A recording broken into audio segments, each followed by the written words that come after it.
thought they just walked around all day with their pink water bottle stuffed between their booty cheeks, because I was just like, where are they putting it in the pants?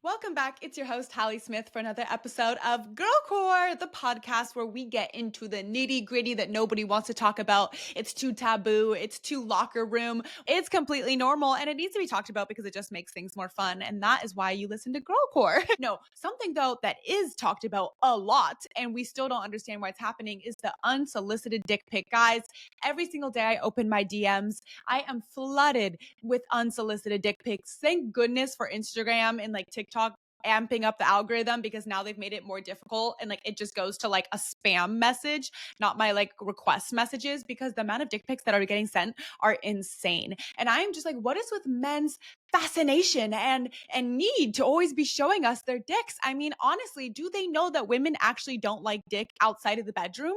Like, I don't get it. I literally had to Google search. I felt so embarrassed, but I was like Googling, why do men love to show women their dick? And it was literally all the Google could say was like, the psychology behind why men are obsessed with showing themselves to us is pretty much just the idea that it's their validation they crave. Like, saying that women crave validation and or needing these things from guys, and that we women are just obsessed with male validation.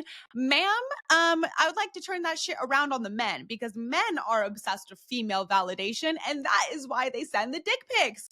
Literally, that's what Google said. Men love sending their pink water bottle because they crave validation, and they crave validation from women, and they want that applause that this pink water bottle of theirs is the best. And half the time it's not. Half the time the pink water bottle is a disappointment. We women do not like to see the pink water bottle outside of the bedroom. I do not want to see your dick unless I am turned on and horny and ready. And even then, I'm going to say dick is not that beautiful. It's not the sexiest thing. Now, obviously, maybe that's because I'm like in the spectrum of, I like girls and guys. So maybe that makes me a little bit gayer than most, but I can pretty much agree that with most of my friends, none of us ever just want to see dick. Like, I don't just look at a dick picture and get turned on. Never in all my days have I heard of a woman being like, yeah, I just see a picture of dick, random dick, and I get so wet, my pussy is just dripping. Like, does this make your pussy wet? Like, no, it does not. Dick is something that is like one of those things. It really has to be the right time and the right place and the right dick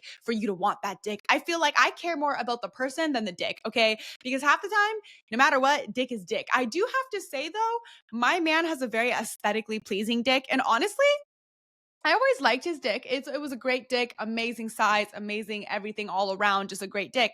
But I didn't realize how great my man's dick was until I've seen a lot more dicks. And that is all these unsolicited dick pics, okay? But also more so on OnlyFans, because guys love to show their dick. And on OnlyFans, it's okay. If they want to ask, always ask. If they ask me beforehand and are like, hey, can I send you a picture? Can you rate my dick, please? I am totally down, because I will give it the real criticism. If you're looking for the validation, I'm going to hit you with it, okay? It might not be pretty. I'm going to tell you my true opinion. You might not like it, but I will tell you that. And that's a safe place for them to tell. But because I've seen so many more dicks from OnlyFans of guys asking to send them, and I've seen a lot, I now can say without a doubt that my man has a beautiful dick. There are a lot of questionable dicks out there, okay? But sometimes dick is scary. Maybe a gay man would say otherwise. Gay man might say dick is the best thing. It is so sexy and hot. They get turned on maybe just by looking at a picture of dick. I have to say though, there's a lot of scary dicks out there, okay? Just the photos that men take of their dicks are horrific at times. It's just raw mattress. They're just lying on a raw mattress. They send a photo in the dark. They have like fucking nasty empty bottles of food and chips on the bed. Their feet are out, they're hairy, they're gross looking. The dick is just like, sometimes guys send the dick pic to me and it's completely flaccid. I'm like, why are you sending me soft cock? Why are you sending soft cock? If I wanted a good dick pic, I would stand up, okay, and I would take that picture without my feet in it. It would be nice and bright, clean background, nothing distracting. My dick would be rock hard. If I were a guy, I would send rock hard cock, okay? I would send rock hard dick.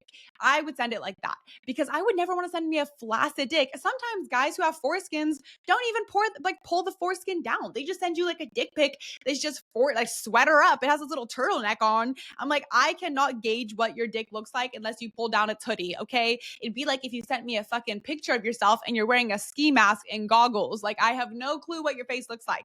If you want a good dick pic, you have to be able to see the dick, and it can't be having the foreskin up. It is crazy.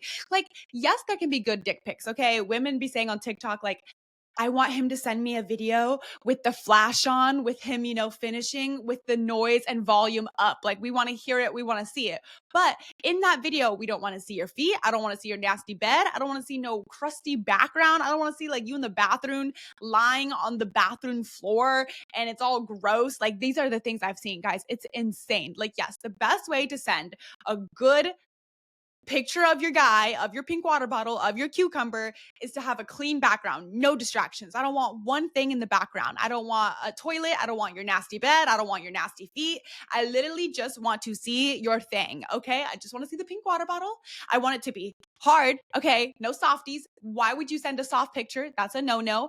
I want it to be very aesthetic. Okay. Think female gaze. Men just send their pink water bottle with the male gaze and then are like, why don't you like it? And then they get so hurt. Because in psychology, the reason men love sending their pink water bottle is because they want that validation and then they get mad. But you did not plan this all at all.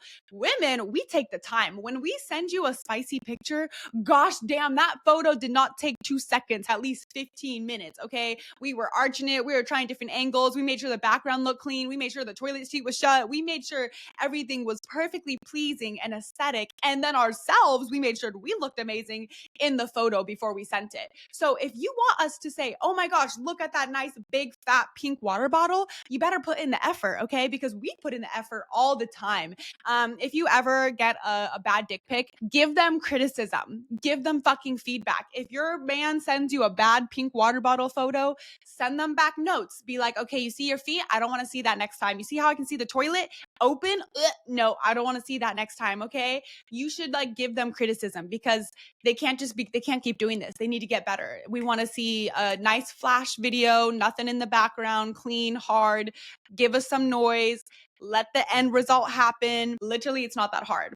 I always thought too, like big misconception when I was younger, I was always confused. Like, where do guys put their, their thing? Where do they put their pink water bottle? Like, I always assumed I didn't really understand, obviously, the average size of a dick. So I didn't understand that this wasn't possible, but I thought that guys literally took their thing and like tucked it in their booty cheeks. I thought that's where they put their thing, their pink water bottle. I thought they just walked around all day with their pink water bottle stuffed between their booty cheeks because I was just like, where are they putting it in the pants? Like, I just don't see where it fits. And once I got older and once I got a boyfriend when I was older, I was like, what do you do with your thing? Like, when you're just wearing pants or sitting down, like, where does it go? I thought it was between the booty cheeks, and apparently that was wrong. It is not there. Apparently they're tucking it into the waistband. It's straight up. It's saying hello.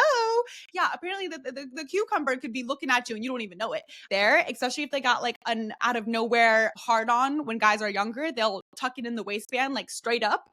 I don't know how we don't notice that. I feel like that would stand out, but I'm guessing the average size is not that, I don't know. I guess you'd have to be like maybe above 8 inches for it to really be noticeable, which is above average. So, and it's very above average. Half the time, no guy is like really above 9 inches. That's kind of crazy. But I thought it was there. Apparently they tuck it in the waistband or they put it off to the side. It's kind of just like down their thigh, I guess. I don't know. Next time, you look at your man and he's sitting on the couch or he's sitting down somewhere, think about what is his thing doing? Where does he have it tucked in that moment? Because if he's in a weird position, where does it go? I find that so weird. Like, men just have this thing hanging off of them and it's just an appendage. It's just there. It's just in the way of things. I'm like, what happens? Like, I would be scared. I don't know. I'd feel like I'd have a phobia of like, what if you shut it in the door? Or like, I'd be nervous if I was walking around in the nude because I was like, what if I accidentally, I don't know, hit it or something? Like, it seems very sensitive, guys are very sensitive with their thing. Okay. But speaking of, cock, once we're here, dick, I prefer the word dick. That's a side note.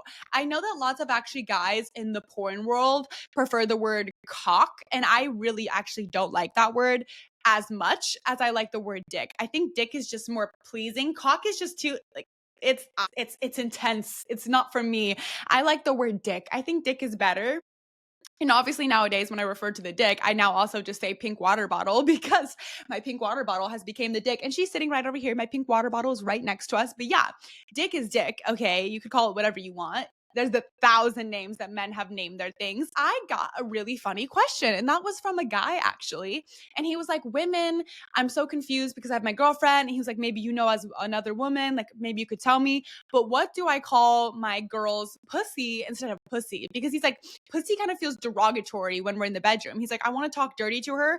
And we were just like brainstorming like what I could call her pussy, because pussy kind of sounds like, rub that pussy for me. Like, I don't know, it seems demeaning. So he was curious what other words you could use for pussy in the bedroom that are just more sexy. And also, like, you don't want to say vagina because that just sounds so sterile. It sounds so scientific.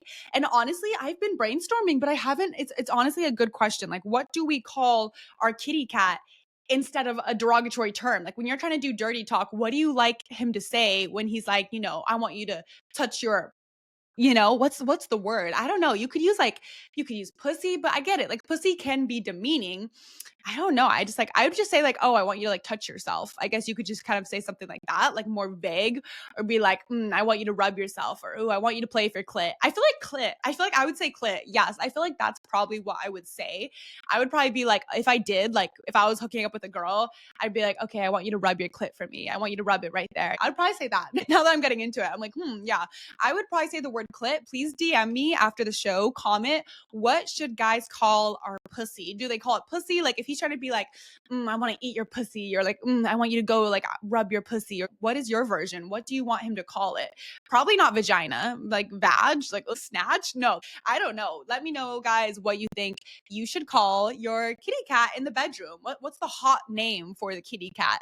That's not derogatory, but gets you going. Ladies, that's a good question. Speaking of, when we're talking about the bedroom and having fun with his pink water bottle, having fun with his dick, I feel like this is a question I get a lot, because thinking about like when I did not understand what guys did with their dick, like where did they put it? I also was like on the spectrum when I first got a boyfriend of just like, what the hell do I do with the dick? I was super intimidated by the dick and the body of a guy, because I know nothing about it as a female. Like, I've never dealt with that. I don't know how I was supposed to touch it, how I was supposed to get comfortable with it. I was just like very, very stiff and very, very nervous. So here are my tips on how to get comfortable with touching his pink water bottle and getting more confident with it. First things first is honestly the best thing you can do when you start dating somebody or getting to know somebody is kind of have a little bit of a foreplay talk about what they like in the bedroom and what they like specifically done to themselves in the bedroom. That's a great way to make you feel more confident and more knowing on how to touch somebody and how to properly, make them feel good within their boundaries, and to make yourself also feel more confident, because once somebody tells you like, oh, I like this, then you're like, okay, good. I will try that because I know they like that. Because if you're really inexperienced, or even if you're with a new partner, you might just be intimidated by like touching them, and you might feel kind of awkward if you're going to go reach for their pink water bottle and you're just like, and this can be said as well for women. Like, it can be intimidating as well if you're a woman going to another woman and maybe you've never dealt with also just going down on a woman. It's scary. It's intimidating. Like, how do you get close to somebody in that way? It's about communicating. And I think that's a perfect way to do through a little bit of talk, like kind of foreplay in a way, because you're talking about sex and you're talking about what you like during the fun time. And this is a good way to also get more comfortable and more confident with touching your partner, touching your situation to ship, things like that. Even a casual hookup. You should you could be in the cab ride, you could be in the Uber, you can be, just when you guys start making out, be like, what do you love? Like, what's your best thing that you love when a girl, touches your pink water bottle, when she touches your dick? Like, what do you love receiving? Do you like oral? Do you not like oral? Do you like it harder, softer? Where's the most sensitive place on your body? What's your favorite way of foreplay? How long do you think foreplay should last? Like, these are some questions you should ask your partner to get more confident with touching and breaking those boundaries in a good way. And getting intimate with somebody it's tricky because it's very nerve-wracking. And these are the things they don't teach you in sex ed. They don't teach us in sex ed how to get comfortable with touching your partner and how to, get within their boundaries and know what they like, and to talk about what they like and keep it, sexy and romantic, but also feel comfortable and safe. And even for yourself to feel more confident in, touching your partner and being touched. And the best way to do that is through a little sexy talking, a little sexy foreplay talk of being like, I like this. What do you like? Oh, you like that? I love being touched like this. I like it slow. And if you have no experience, you're like, oh, well, I've never really masturbated a bunch. I don't really know. This is your sign to do it. To know what you like And to have that is so powerful. You need to know what your body enjoys. You need to know what you enjoy in the bedroom. You need to masturbate. We need to masturbate more. You have to know yourself before you can tell somebody else what to do. If you want to be better in bed, if you want to reach that women, we have to get selfish and figure out what we like. It is not bad to masturbate. I know there's a lot of misconceptions of people saying to women that, we're not supposed to be sexual, not supposed to do this. Like, yes, you are, because that's how you figure out what you like in the bedroom. Guys are masturbating. Guys start masturbating at what? I don't know, like 13, 14, maybe even younger. Who's to say? They start young and they know what they like. They know what they want. They know exactly what they are wanting and they ask for it. And I feel like that's something I've always noticed with guys, that they're like, please go down on me. I want you to do this. I want you to do this. And women, if you ask us, like a woman, like, so what do you like? What's your favorite thing to receive? They might be like, I don't know. And that is because of our terrible sex education, sex ed. We were never taught like how to actually have good sex besides just like the scary, don't catch an STD, don't get pregnant, don't do this. They just teach you these super big scary things instead of how to actually make it pleasurable. And these are actually the things that are important, because if you don't understand these things, these are the things that psychologically impact you forever if you continue doing them wrong and not understanding yourself. So masturbate more, women, okay? This is your sign to masturbate more. Figure out what you like, whether it be just, clitoral stimulation, penetration, okay? Whatever it may be, you want to do it to yourself and get comfortable. So that way, when you're with your partner and you can tell them easily what you like and what you don't like, and you can feel confident enough to ask your partner what they like, and then you can feel more confident touching somebody in a way that they enjoy and consent to and have fun with, because this is what they should teach us in sex ed. Frickin' A, they just don't. I'm not telling the world they need to be fucking, okay? But I do think everybody needs to understand pleasure, and every person should have a good understanding of creating pleasure for themselves, how to safely create pleasure for their partner, and how to enjoy themselves in these things, because life is about this, okay? Most people at least once are gonna have sex. It's a common thing. It's completely normal. That's how we have children. That's how your mother created you and your father made you. Like, it goes on, but our society just hates to talk about it for some reason. And it's just about doing it the right way and having fun with it so that everybody is enjoying themselves. Dick doesn't have to be scary. Getting an orgasm doesn't have to be intimidating. It can all be figured out with just a little bit of. All right, guys, it's the best time of the show. We are doing Q&A time. Okay, first question of the day. So I have a problem and I thought you'd be the best person to ask. So basically, how do I separate sex and emotions and stuff? That's a good one. Because there's this guy that I like, but I want to stop seeing him because we're just not working out. But he was kind of my first time and we did have a really good sex life, but I just find I just really don't like him as a person and I don't want to be anything more. I would love your advice. Okay. Here's what to do. How do you let go of somebody that you've hooked up with and now you're, sexually bonded, emotionally bonded? How do you let it go? Because you're like, baby, I know mentally up here that I don't like them anymore. Like, I don't enjoy them, but for some reason I can't get them out of my head. It is literally your hormones. Hormones.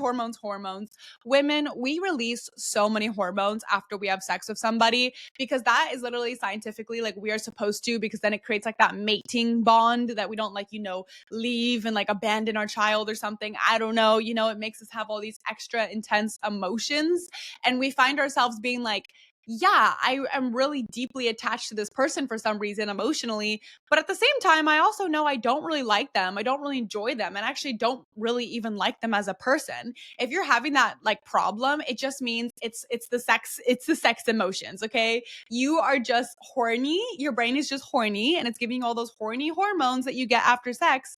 And now it makes you think you need to stay with this person forever and ever, even though they might be a piece of shit and definitely not the person you should be with forever and ever. So how do you break away from that? I would say first things first is obviously you have to stop having sex with them. If you keep having sex with them, you're just going to keep getting those emotions worse and worse. If you want to, hook up with them, maybe it's late at night and you're feeling a little bit you need them, masturbate, okay? Get that hoininess out of you. If they text you and you're kind of oh yeah, maybe it'd be fun to see them, that's the horny you talking, okay? Masturbate and then text them back. And I'm sure you will be feeling a lot different, okay? I promise you it will clear your head head and you will see clearly. And when they text you back, you're going to be like, actually, no, I don't want to meet up. Actually, no, we are officially done. You are going to feel emotional after you hook up with somebody. That's completely normal. You have now bonded. You have now shared a physical energy, an imaginary energy. Like it is real. Whether you can't see it or not, a lot of stuff is passing. So you want to be nice to yourself. Give yourself time. Try to like let yourself kind of detox from them, literally like a juice cleanse. You want to detox from their sex, detox from seeing them, detox from those endorphins that you're getting from them, and start replacing those endorphins that you're getting. And that's why I say masturbate, because it's giving you those same endorphins, those same sex hormones that are pushing you to want to see them, even though you don't actually like them. It will kind of clear your mind. And then fill your days with other forms of dopamine, like healthy dopamine, like working out, fitness, journaling, music, dancing around your bedroom, hanging out with your friends, doing physical activity, sports, things like that are really good ways to push endorphins and get yourself happy and to also disconnect emotionally and physically from somebody. That is a really good one because it comes up a lot. You might like somebody sexually, but then you're like, I don't actually like them as a person, but I can't get over it. It's probably the sex. Next question. Hi, Hallie. I've been seeing this guy for a while and we've been doing long distance now for over 6 months and he proposed phone sex. I told him I don't really know how it works, especially because I'm still a virgin. But the thing is, I do want to try it. I just don't know how and I don't want to embarrass myself.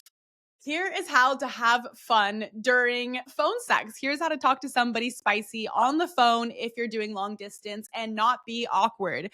Okay, luckily in the digital age, phone sex is so easy because you can easily just like FaceTime them, or you could just do it verbally, whatever you feel comfortable with. You could even start texting a little bit, then maybe call them, then maybe go to a FaceTime, switch it to FaceTime, but find what feels most comfortable for you. I find that if you've never done phone sex before, I think it's really smart to just first start off just on the audio, okay? Because if you have visuals and you're doing a FaceTime, you might feel more pressure and more like insecure about your body and how you're looking and what you're doing. And the thing about phone sex is it's about being with yourself. You're kind of just masturbating, okay? Phone sex is masturbation, but this time you're going to have another person kind of helping you masturbate. So, what I like to do is kind of, if you want to start phone sex and make it fun, is first kind of pick your plot, okay? What is the storyline? What are you guys trying to do, okay? What do you and your partner both like, okay? Do you guys both like kind of like some sexy role play? Maybe you could start with some role play ideas. Whatever your storyline is, I find that like it just helps to kind of have like a sexy conversation. Maybe if you have a little bit of backstory, or if you guys can share something sexually that you both kind of like. And that could also be sharing a story. Be like, I want to hear like the naughtiest wet dream you've ever had, okay? And then he can tell you about that. And then you can, continue talking about that, going over it. And then he can be like, okay, what was your naughtiest wet dream, okay? The thing about great phone sex is you kind of just want to ask each other questions and to build up a plot, a story, whether it be role play and you guys are playing characters and you guys are on the phone talking to each other, or you guys are just passing naughty stories at first, just being like, okay, what's the naughtiest thing you've ever wanted to do in public? Would you ever have sex in public? What would you do if I was with you right there? Okay, would you start sucking my dick? Would you start fingering me? These are the kind of things you start getting into. So find your storyline, and that's what you're going to be doing. So while they're telling you about these sexy, naughty things they've done before or things they want to do, you can be touching yourself, finger yourself, have your vibrator, massage your tits, massage your clit, kind of find your pace. If he's a guy, he'll probably, just be stroking himself, things like that. Kind of start telling each other these naughty things. That way you also don't get stuck, because the worst thing about a phone sex that could happen is your mind goes blank. So to get it to not go blank, think of a story. And then if you are trying to, you get more comfortable, then you guys can heat it up and go to FaceTime. And on FaceTime, it's a little bit more fun, because if you want to do FaceTime, this is when you've done it maybe once or twice at least of just on the normal phone. Now you guys can kind of play around with the visuals, okay? So maybe you can do a naughty striptease for them. Maybe he can do a naughty striptease for you, a little Magic Mike XL, okay? Try doing something kind of fun on FaceTime. When you're having a little bit of spicy fun time with your long distance partner, especially on FaceTime, this is the perfect time where you can kind of mix things up. Things you would kind of maybe feel a little bit awkward doing in front of them in person, it's easier to do when you're on FaceTime with them. So naughty striptease, okay, kind of slowly take off your clothing for them, kind of do something like that. You could even put the camera in front of yourself and be like, I just want you to watch me play with myself while you play with yourself, okay? But you don't have to you don't have to talk to each other too much if you don't want to when you're on FaceTime. You can more just enjoy watching the other person, do things, okay? It's a really fun way to play with the visuals and kind of what you would like to do. And then you can even go back and forth between like just watching each other and then telling naughty things to each other. Okay, last question. Could use some of your advice. Started dating a new guy, but he has a curved penis. It curves towards his stomach, and I'm pretty sure I gave him the worst blowjob of my life. Any tips on how to do a good blowjob with it being curved? Here's the thing. Curved dick, it is intimidating because you're like, what the fuck do I do? You actually want to change the position. If it curves towards him, a really good position would actually be you in the position of 69, okay? Your ass facing this way towards his face, and then you're actually going to be giving him head facing towards his feet. Okay. Now, you could actually do the regular 69 position where you're going to put, your head on his lap, suck his dick, and then he's going to eat your pussy from the back. Or you could kind of just like sit next to him, just like you would doing 69, but you're not going to have your ass on his face. You're just going to sit like both your knees together, kind of like bowing down, but next to his side, but you're not straddling him. You're just legs next to him. And then you could just like, suck it like that. If you don't want to actually do this position 69, you can do that where you just like kneel next to him on the side of him, your legs on the bed, both of them close together, and then you give him head, but you're facing his toes, okay? Not looking up at him, facing the opposite direction. That way it kind of slips down the throat easier. I find that one is really good. As well, you could also do the head off the bed. So you lie down on the bed, put a pillow underneath your neck for support, and then have him stand up off the bed and then kind of, use your throat, okay, with your head upside down. That way you'll kind of just like easier slip down the back of your throat if you're having that issue. It's a really good way. And that's the thing. If a guy has a curved, cucumber, you just need to mix up the positions, whether it be the classic good old 9, or you could do the head off the bed, or maybe he's standing up and you're kneeling. Mix around with the positions because eventually you'll find the perfect pose where it just kind of slips down easier, even if it has a slight curve to it. Okay, guys, that wraps up another amazing episode of Girlcore. If you want to see me more, go check out my other episodes on Wednesday on Hero Hero. I have it linked below. Last week's episode, I was talking about all the fun kinks and things and how to get into having more kinky sex. And this week, I'll have another new upload on Wednesday, so you do not want to miss out. If you just love hearing my voice, I know you do, you can tune in there on Hero Hero on Wednesdays.